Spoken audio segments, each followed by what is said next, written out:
Salam sejahtera di dalam kasih Tuhan kita Yesus Kristus. Mari kita membaca firman Tuhan dari Injil Matius pasal ke-6 ayat 9 dan 10. Karena itu berdoalah demikian. Bapa kami yang di surga, dikuduskanlah namamu, datanglah kerajaanmu, jadilah kehendakmu di bumi seperti di surga. Mari kita berdoa. Kami mohon Roh Kudus membantu kami untuk mengerti kebenaran firman Tuhan tentang doa yang Tuhan Yesus ajarkan ini. Terima kasih Tuhan. Amin. Saudara-saudara, di dalam renungan yang lalu kita sudah belajar tentang 3 macam atau 3 sumber kehendak. Yang pertama, kehendak iblis. Yang kedua, kehendak manusia, diri kita sendiri. Yang ketiga adalah kehendak Allah. Di sini, di dalam doa Bapa kami yang Tuhan Yesus ajarkan, kita melihat bagaimana saat kita berdoa, kita juga perlu menyebutkan kalimat jadilah kehendak-Mu di bumi seperti di surga. Apa maksudnya? Tentu ini bukan sekedar kalimat yang kita ucapkan, tetapi satu kerelaan, kesediaan untuk menerima kehendak Tuhan di dalam kehidupan kita. Nah, sekarang saya mau tanya, gampang enggak menerima kehendak Tuhan bagi kita? Ya, saudara pintar ya. Jawabnya tergantung. Kalau yang Tuhan kehendaki seperti yang kita inginkan, ya kita senang-senang saja. Tetapi kalau ternyata kehendak Tuhan berbeda dengan yang kita minta, wah itu berat saudara.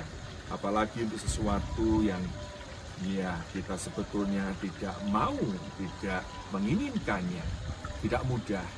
Tapi saudara, Tuhan Yesus mengajar kita berdoa, jadilah kehendak-Mu ya Tuhan dalam hidupku. Tuhan Yesus sendiri sudah memberi teladan saat di Taman Getsemani. Dia berdoa pada Bapa supaya kehendak Bapa yang jadi, bukan apa yang Dia inginkan. Nah, kita juga belajar seperti itu. Kenapa saudara? Kenapa kita harus belajar untuk menerima kehendak Tuhan? Ada 3 alasan. Yang pertama, karena Dia adalah pencipta kita. Dia adalah Allah kita. Tuhan kita atau Tuhan kita. Nah, ini yang kadang kita sebagai orang Kristen lupa. Memang saudara, Allah itu adalah Bapa bagi kita anak-anaknya. Allah itu sangat dekat mengasihi kita.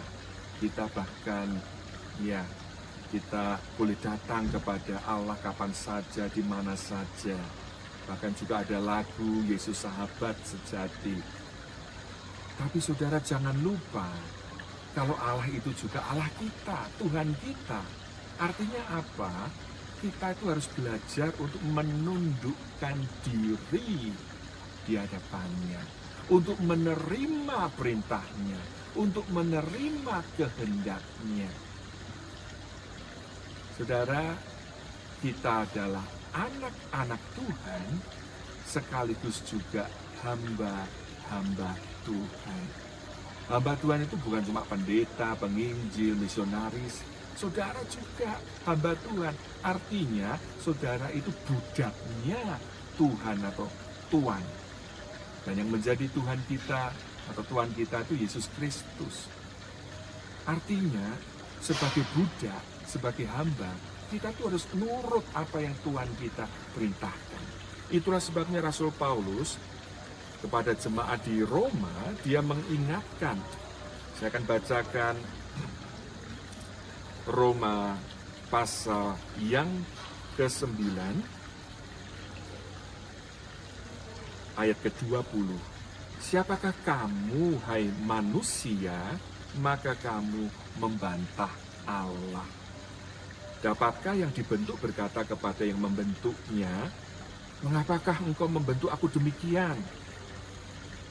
Apakah tukang periuk tidak mempunyai hak atas tanah liatnya untuk membuat dari gumpal yang sama suatu benda untuk dipakai guna tujuan yang mulia dan suatu benda lain untuk dipakai guna tujuan yang biasa? Kita itu seperti tanah liat. Tuhan kita seperti tukang periuk yang bebas mau membentuk kita sesukanya. Kita adalah manusia sedangkan Dia adalah Allah pencipta kita. Itulah sebabnya saudara ingat ya, kita harus menaruh hormat kepada Allah. Kita memang anak-anaknya tapi juga hambanya. Jadi kita belajar tunduk, berserah seperti Tuhan Yesus, seperti juga Bunda Maria ketika malaikat memberi kabar dia akan mengalami kehamilan. Saudara ingat apa yang Bunda Maria katakan? Sesungguhnya aku adalah hamba Allah. Jadilah kepadaku seperti yang Allah inginkan.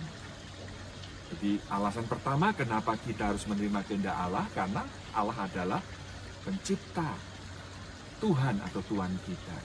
Yang kedua, karena Allah itu sayang, mengasihi kita.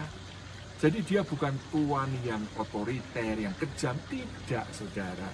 Selalu yang terbaik yang Allah akan berikan buat kita. Yakobus pasal 1 ayat 17 menyatakan setiap pemberian yang baik dan setiap anugerah yang sempurna datangnya dari atas, diturunkan dari Bapa segala terang. Padanya tidak ada perubahan atau bayangan karena pertukaran. Jadi saudara, kita tidak perlu khawatir. Wah, nanti kalau celaka bagaimana? Saudara, kalau toh mungkin menurut kita perspektif kita itu seperti celaka, Tuhan pasti ada maksud. Tuhan tidak pernah merencanakan yang jahat, yang buruk bagi kita. Roma 8, 28, 29 dalam renungan yang lalu juga sudah memberitahukan kita Allah turut bekerja dalam segala sesuatu dalam kehidupan orang-orang mengasihi Dia. Jadi saudara, kita tidak perlu khawatir. Allah itu mengasihi kita. Allah itu baik. Semua rencananya, kehendaknya itu untuk kebaikan kita. Meskipun kadang-kadang kita belum bisa mengerti atau memahaminya. Yang ketiga, kenapa kita perlu belajar untuk menerima kehendak Tuhan? Karena selama kita belum bisa menerima sepenuhnya kehendak Tuhan dalam hidup kita, kita akan kehilangan sukacita dan damai sejahtera. Saya tidak tahu bagaimana dengan saudara, tapi saya pernah mengalami saat menantu saya, Grace, mengalami kecelakaan yang hampir merenggut nyawanya. Tuhan menyelamatkan dia, tetapi kondisinya mengalami perubahan yang sangat besar.